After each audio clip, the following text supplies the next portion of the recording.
What is up, NFL fans, and welcome back to another episode of the NFL Whip Round. I'm Jeff Hartman, joined as always by Coach Kevin Smith. What's up, Coach? How's it going? What's up, Jeff? You getting your house and your kitties ready for Halloween? Yeah, man, they're excited. I'm excited for sure. I don't know. Do you rank Halloween pretty high on your holiday list, though? Personally, I could care less about Halloween because it's always in football season. I'm too busy, but my kids love it, and I love trick or treating with my kids. That's always a good time, man. You get a small window in your life to do that with your kids. Are you a dad that dresses up as your kids go around trick or treating, or are you just like I'm going as a football coach this year? I'm 100% dad on Halloween, man. Like if you want to throw a good costume party, I'll get dressed up, but I'm not walking around the streets like that. Got it. No, I'm with you. I used to wear a jersey. Like I'd wear a Penguins jersey or a Steelers jersey. Now it's like I'm going as a Pittsburgh Steelers content creator. We'll call it that. So yeah, there you go.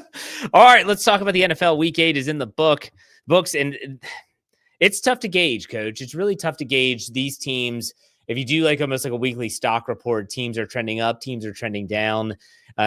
Some teams that we thought were going to be decent or even good teams are now looking like they're not so great. Let's start with the teams that are trending in the wrong direction. I'm curious if you were to pick 3 teams that you think are trending in the wrong direction after the latest slate of games in Week 8. Who would those teams be in your opinion? Well, let's start with the Pittsburgh Steelers. Have to. They're coming off of a clunker of a Sunday night performance against Green Bay. They had a 16-7 lead at halftime and were just absolutely run out of the building in the second half by Green Bay. Green Bay scored on 5 straight possessions. Steelers didn't seem to have an answer. They have huge problems on the defensive side of the ball right now. I mean, an organization that is just known for their defense has given up 30 plus points 4 times already this season in 7 games. The last time they gave up 30 plus points in a season 4 times, it was back in 2021. And we're only 7 games in and they've already done it. So they've got a lot to fix. I mean, I would start with the Steelers. And then if I had to throw in an NFC team, the Minnesota Vikings, who I think are very much like Pittsburgh-esque. Like I often think of the Vikings as an NFC version of the Steelers in the way they operate. But I mean, they're 3-4 in last place in a really competitive division. They've got quarterback issues. I mean, you can't tell me, I know our good friend Dave Stefano loves JJ McCarthy, but you can't tell me that they don't have some remorse about allowing Sam Darnold to leave when you look at how the quarterback situation is played out in Minnesota.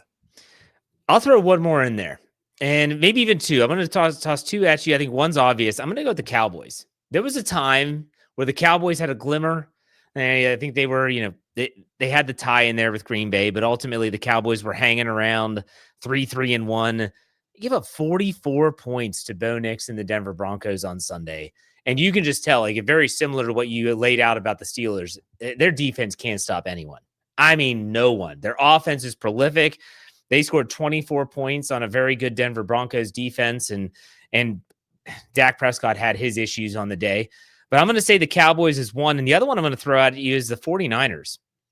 The 49ers are 5-3, so it's tough to say this, but they've just been riddled with injuries. I mean, it's across the board.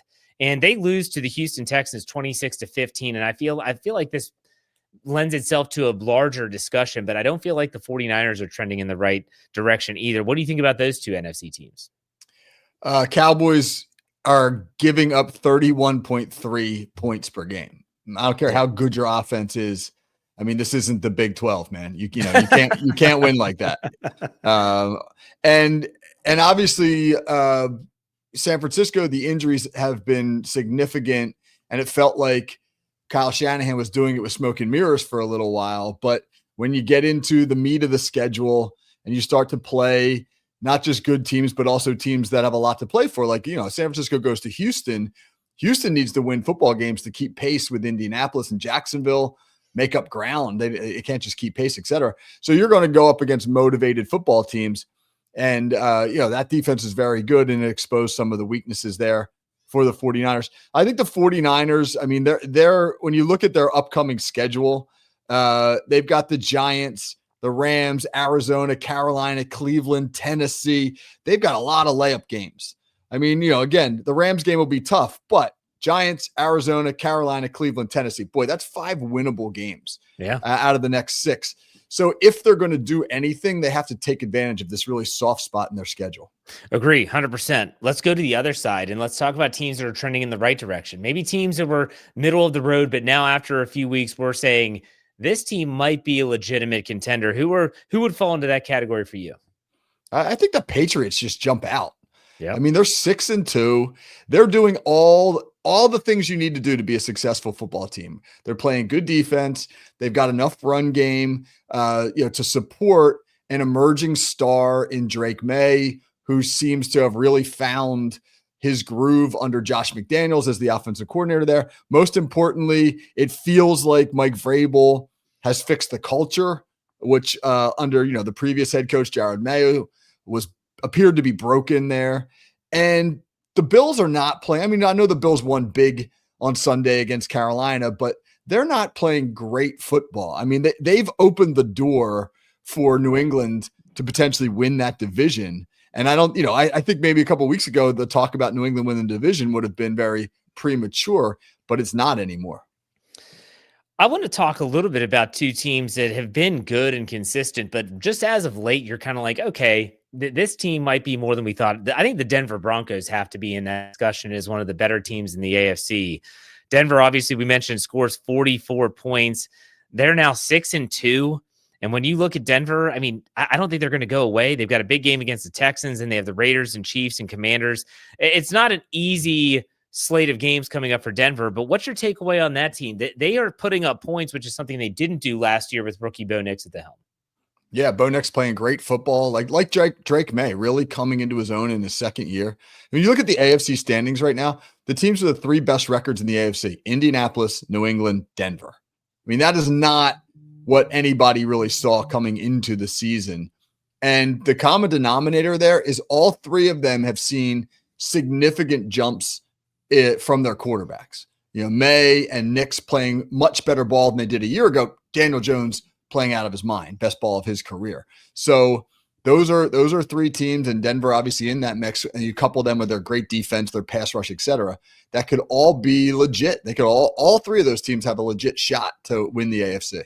Yeah. And then I do want to ask you about the Eagles. They win 38-20 over the Giants. Are people feeling better about the Eagles now? I know you're in that Philadelphia territory. Yeah, Jalen Hurts was great on Sunday. It was a competitive game until Cam Skadabu's injury, and then that seemed to really take the life out of the Giants. But Philadelphia was going to win that game either way. It's interesting. A.J. Brown didn't play. I wonder if that allowed the Eagles to just exhale, catch their breath, get away from the drama a little bit. They knew they wouldn't be peppered with questions afterwards about, is AJ going to get traded? Did we get him the ball enough? Sometimes just you can alleviate some problems in that fashion. And Philly just seemed like a relaxed team playing football. And I think that's what they needed. All right, so let's go to our second topic now. And this is a story that I don't know if it's getting enough attention. I did get attention earlier in the weekend, and this is the Baltimore Ravens. So to lay it out for people that might not know, the Baltimore Ravens, coming off their bye week, were expected to have Lamar Jackson back at practice at the least, and he did return to practice. Was a limited participant, but then on Friday he was listed as a full participant, and that I don't think he had a maybe questionable status. Come to find out, he did not have any first-team reps. I think it's in the CBA that claims that if a player does not have first-team reps and only runs scout team, which is what Lamar Jackson did, he has to be listed as a limited participant. So this, to me, is not so much the competitive aspect of it. It's the fact that these leagues and teams are in bed with the gambling institutions. And so you had the line shift dramatically when Lamar Jackson's after Friday and the designations are placed out. The line shifts. And all of a sudden, the Bears are getting more points. And then all of a sudden, on Saturday, they have to redact their statement. This is the Baltimore Ravens saying that, well, Lamar Jackson was listed as limited because he didn't have first-team reps, and we are going to change his status, and he's going to be out this week. It just reeks of something really, really weird. And this is on the heels of the NBA gambling scandal, which is still ongoing.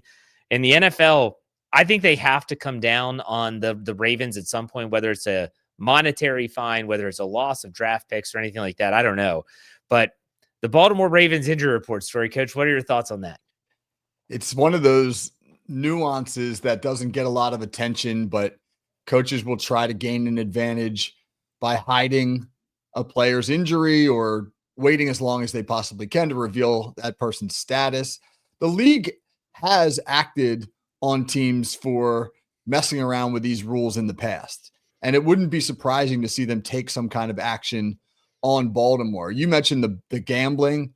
I think this is an issue now that all professional sports leagues have to be particularly sensitive to, just simply given how common it now is for people to wager money on things like prop bets. The NBA, I think, lends itself a little bit more to corruption because it's a lot easier for a guy to be like, all right, man, the prop on my rebounds tonight is 8, and I'm going to pretty much make sure I only get 6. Something along those lines. That's a little bit harder to do in football, but the optics of this are bad given the timing of it. And you're right. If the NFL is smart, they'll come down hard on the Ravens as an example of like, you can't mess around with this stuff. It's too important to the integrity of the sport. I mean, Tyler Huntley still orchestrates a winning performance. The Ravens beat the Bears 30-16. That's not what this story's about. It's about all the stuff leading up to the game. And I remember the Steelers, as Steeler fans remember these things. I want to say it was back maybe in 2016. Le'Veon Bell had a hip injury or a groin injury of some kind. And he says after he was hurt against the Bengals late in the season that he'd been dealing with this injury for a long time, but it was never reported and that he had missed some practice time. And I want to say that the Steelers were fine for that. I don't think they lost a draft pick. I wouldn't be shocked, though, if the NFL says, because you're trying to nip this in the bud and you're trying to prevent this from happening again, that the Ravens might lose a draft pick or something along those lines. I wouldn't be shocked at all. But, Coach, would that be enough, in your opinion? No, I think they should be required to cut Lamar Jackson immediately. That would probably be a fair punishment. And banish him from the NFL. Yeah, come on. I mean, let's get real here. Exactly. All right. So we don't want to spend too much time on that, but I did want to bring it up. Let's go to our next topic.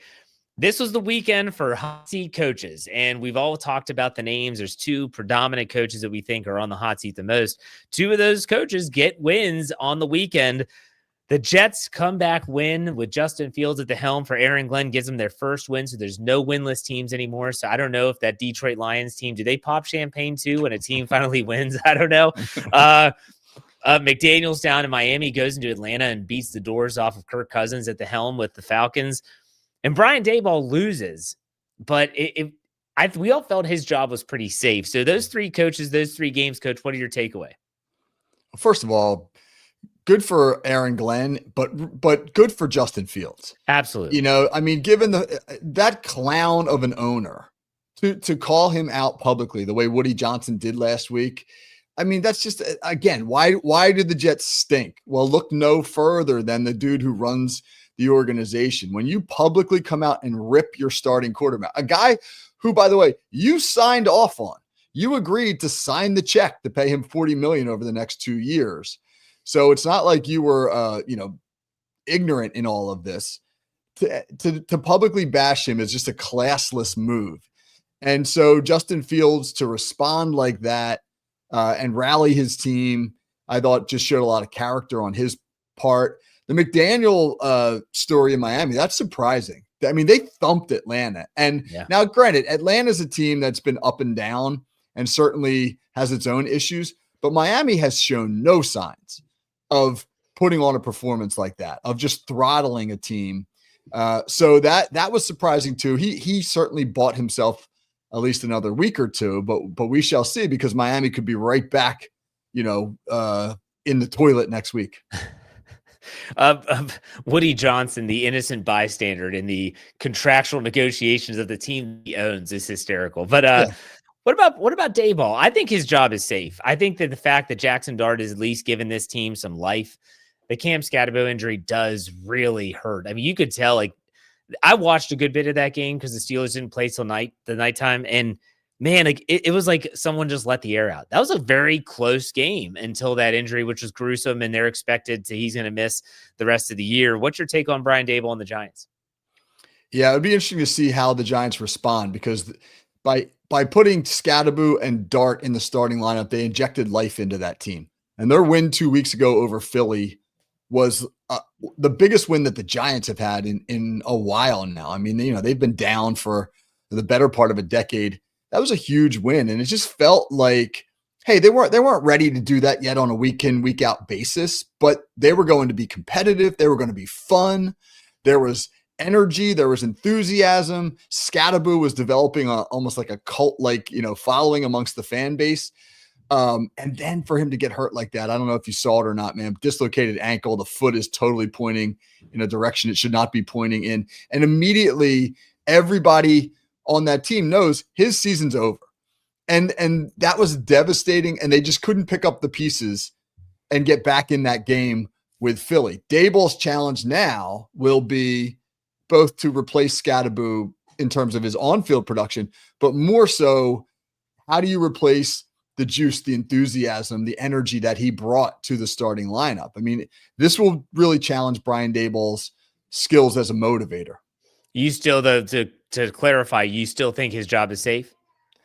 I don't know, man. If he can't, let's say that this injury has now a domino effect and the Giants go right back into the tank. I think they're 2-6. They wind up 4-13. You may see them shop elsewhere, but I think given the fact that if Dart continues to play good football, I think that they'll allow Daboll to stay on. Okay. I think he's safe for now, but like you said, if they completely tank the rest of the way, that'll be interesting. All right. Next topic, a division we know well, the AFC North. At one time, just a few seasons ago, it was considered the best division in football. 3 representatives in the playoffs, great quarterback play. And what you're seeing now is maybe the worst division in football. So let's run it down for you. For those that don't know, the Pittsburgh Steelers at 4-3 are first place. Right behind them, the Bengals, who again lost to the Jets at home, 3-5. The Ravens win, but they get their second win of the year, 2-5. And the Browns are 2-6 after they went to New England and lost, with Myles Garrett having 5 sacks and a losing effort. Is this the worst division in football, and why? Yes, and it's not even close. Jeff. It's not even close, right? Here's some numbers real quick. The AFC North collectively is 11-19. 11-19. The next worst division in football is the AFC East at 14-17. So there are a couple games worse than the North. But here's the really telling sign. Point differential. In the AFC, the East, collectively, those teams are plus 34. The South plus 40. The West plus 56. The AFC North, collectively, minus 173. No team in the North has a positive point differential. The Steelers are even at 175, 175. Everybody else is clearly more points against than points for. The NFC South, which everybody just thought, that's the worst division in football. They're 40 points better. They're the next worst, but they're at minus 133. I mean, it's not even close. And the Steelers, who again lead the division by 2 games in the loss column, have looked awful the last 2 weeks, have given up about 900 yards of offense and 68 points the last 2 weeks. And they got to play Indianapolis this coming week, which doesn't look good for them. I mean, it is not, this will just tell you how bad the division is. At 2-5, the Baltimore Ravens on BetMGM are like even money to win the division. I mean, that's pretty damning. And the thing is you talk about, why is it this way? Well, Joe Burrow gets hurt and the Bengals kind of flounder until they get Joe Flacco at the helm. And the offense is not the reason they lost to the Jets. The Ravens lose Lamar Jackson and they have another rash of injuries and they stumble out of the gate. They also had a really tough schedule to start the season. Now their schedule lightens up as they're starting to get healthy. The Browns, I feel like we always thought were going to be a mess with their quarterback situation, especially when they trade Kenny Pickett, they trade Joe Flacco. It just felt like it was a year that they were just going to say, let's see how things go. And the Steelers, with Aaron Rodgers, no one really knew what to expect. I think what we're seeing is, I don't know if, let me rephrase this. Do you think this will still be the worst division by this end of the season, or do you think there will be a bounce back from all 4 teams in some way? I do not think there'll be a bounce back from all 4 teams. They all have a huge issue that you have to fix. Cleveland's is unfixable because they don't have the talent right now. They just got to let the young guys play and put their eggs into next year's basket. Cincinnati, how do you fix Joe Burrow being out for the next 2 months, right? I mean, Flacco played decent football his first 2 starts, not as good on Sunday. I think the more the season goes and the more film there is out there, defenses will begin to see Flacco's limitations. Their defense is terrible. They're the only team giving up more points than Dallas per game, so that tells you how bad they are. And Pittsburgh's got a massive problem in their secondary. They can't get their secondary to play together. That's fixable. I mean, I would say Pittsburgh's biggest problem is the most fixable, but they haven't shown any signs of being able to fix it. Weirdly, the team in the best shape is probably Baltimore, because when they get all their pieces back, they don't have any substantial holes. I mean, the defense hasn't been great, but the schedule, as you mentioned, loosens up. And so, like, you can see why people think, well, maybe Baltimore can still pull this thing out. I mean, there were times in that game against the Bears where, I mean, it was ugly and it wasn't a pretty win, but at the same time, Caleb Williams didn't play well. I think the Ravens, in terms of points for, points against, can help buoy the AFC North in terms of statistically. The Steelers will always probably be around that even keel. The Bengals, it's just bad. This division is known for defense, coach, and the only defense that's actually playing up to snuff in some way is Cleveland. Yep. The rest of the defenses are just awful. I mean, what happened to the division in terms of defense, this defensive division, which was so hard-nosed, and man, it's a double chin strap game, as Mike Tomlin would say. That's malarkey, is what I say. This ain't your grandfather's AFC North, Jeff. Oh my gosh. All right, let's leave that crappy division and let's talk about margin of victory. League-wide, well, the margin of victory had been pretty close, except this past weekend, there were some blowouts for sure. I mean, when you look at the numbers, it was crazy how many blowouts there were. When you think about Thursday night, Chargers beat the Vikings 37-10. You're talking about the Ravens 30-16, Dolphins 34-10, Bills 40-9, the Eagles 38-20, Patriots 32-13, Buccaneers 23-3, Colts 38-14, and the Broncos 44-24. Those are some serious margins of victory, Coach. What do you think is going on there in the league-wide margin of victory category? Yeah, it's a week where you just had a lot of matchups where it was good quarterbacks against bad quarterbacks. Like the Chargers win 37-10. Well, that's Justin Herbert against Carson Wentz. The Dolphins roll Atlanta. Well, that's Tua playing his best game of the year, 4 touchdown passes against, Kirk Cousins basically coming out of the old folks home to try to play there. Patriots Browns, right? That's Drake May playing some really good quarterback against Dylan Gabriel in one of his first starts. Bills Panthers 40-9. Well, Josh Allen against Andy Dalton. It's the Buccaneers Saints, right? Bucks win by 20. Baker Mayfield against Spencer Rattler. It's a quarterback-driven league, and it's a league in which the quarterbacks on the better teams have a support network that the quarterbacks on the weaker teams do not have. And when you get into shootout type games, when the good quarterbacks are playing well and the bad quarterbacks have to catch up, they can't do it. And oftentimes that leads to turnovers and mistakes, and it steamrolls, etc. The league does not want these weeks. They do not want these games that are just clear. Buffalo is a great example. The Buffalo-Carolina game, I think I saw one play where a guy gets loose and runs for, it was like a 50-yard touchdown. And I even thought it was like, I don't know, 13-3. It's over. There's no way the Bills are losing this football game. The league does not want that. And this is where, sometimes people talk about officiating, how it keeps games close, especially the standalone games. I'm not going to go there today, Coach, not today. But do you think that the league-wide average will find its way back to the mean, or is this going to be kind of the new trend? No, I think it will. I think that was an outlier just based upon the matchups. And again, the strength of certain teams at the quarterback position. Generally speaking, this is a league built for parity, and I think it will see the norm return. Okay. All right, let's finish this up with a player profile. Unfortunately, the news hit, I think it was on Sunday morning, that former Ohio State Buckeye and former New York Jets center Nick Mangold passed away after complications from kidney disease. And he was extremely young. I think he was early 40s, about my age. I'm 42 years old. Coach, what do you think about Nick Mangold? Yeah, that's a terrible story. I mean, you could see the Jets team just playing with that in mind. I mean, he's one of those guys who is like a glue guy.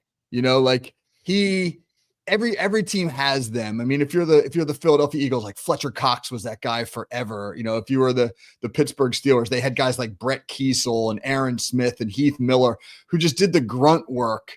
And maybe they weren't known nationally as well as some other guys, but to that fan base and that franchise, they meant a lot. And Nick Mangold was that guy for a long time for the Jets. I remember listening to Ohio State strength coach Mickey Mariotti, who's been kind of a legendary strength coach in the collegiate ranks, talk about the impact Nick Mangold had on the weight program at Ohio State simply because of what an unbelievable leader he was in the weight room. He was a guy who everyone you talked to said the same things about him: high character, high energy, incredible leader, unbelievable work ethic.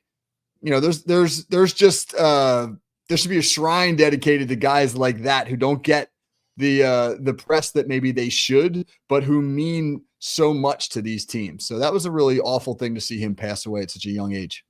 Yeah, there's certain times where you see, like, you get clips of people talking. I know Rex Ryan was pretty torn up about it when he was on the ESPN morning show on Sunday. But someone went back to the Hard Knocks for the Jets when Mangold was the center, Rex Ryan was the coach, and they found Nick Mangold had just gotten a brand new contract, pretty lucrative contract for a center. And Rex Ryan was sitting there talking to his staff. And he goes, I got to tell you all a story. He said, my gosh, I thought that this contract might go to Mangold's head. And I'm thinking about this. And so I go to get some food and I go to Taco Bell. Nick Mangold's at the Taco Bell. He said, I don't think it's going to his head. And he's that type of guy. And everything that you heard about him, he kind of reminds you of Jason Kelsey. But Jason Kelsey is just so much more outward. He's in the media. Mangold wasn't. He just kind of wanted to go on and with his life's work and just be out of the limelight. And so definitely a great football player. Sounded like a great guy. We give you send out our thoughts and prayers to his family. It's got to be difficult at this stage, but Nick Mangold passing away is definitely a stunner for the football world.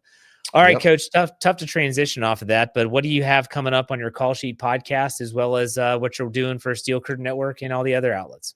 Yeah, it's a cool week for the Call Sheet because Monday was our 200th show. Nice. And so we're kind of commemorating that this week. I'm rerunning episodes all week long on my X at KT Smith FFSN of some of the more popular shows in that first 200, some of our more interesting guests. And it's been a pleasure, obviously, to do that. And I've gotten an opportunity to talk to some great people, at all levels of football. So, look for some of those shows. If you haven't heard them, they'll be running again on my X. And then film breakdowns. Yeah. So Tuesday today, we're doing, looking at the Steelers pass rush. How was that? How did Green Bay do a good job to limit Pittsburgh? No sacks of Jordan Love in Sunday night's game. What were they doing there to ensure that they could get the ball out? And we're looking at quarterback play around the league. Some of the young quarterbacks, Drake May in particular, what's he doing to get his game right? Yeah. And you can check out at steelcurtainnetwork.com. Steel Curtain Network is where he also has a podcast about the Steelers. Check that out. And that's it. That's a wrap on another NFL Whip Around. Coach, take it easy. We'll talk next week.